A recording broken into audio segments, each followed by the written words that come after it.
Who's Doing the Work lesson sets provides teachers with ready-to-use resources to practice responsive teaching during reading instruction, leading to student agency and greater proficiency.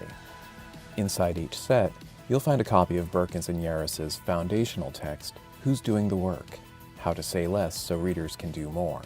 The Teacher's Guide, which has everything teachers need to successfully implement the lessons, including an overview, component walkthrough, lesson framework, and 3 two-week reading units or lesson sets that include 10 mini-lessons each.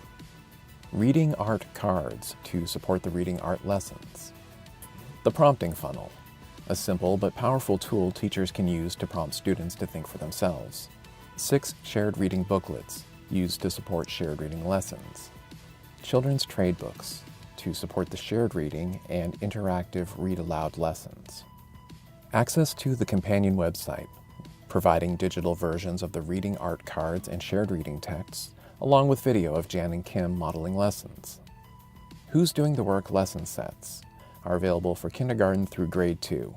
Visit the link to download a free lesson sampler.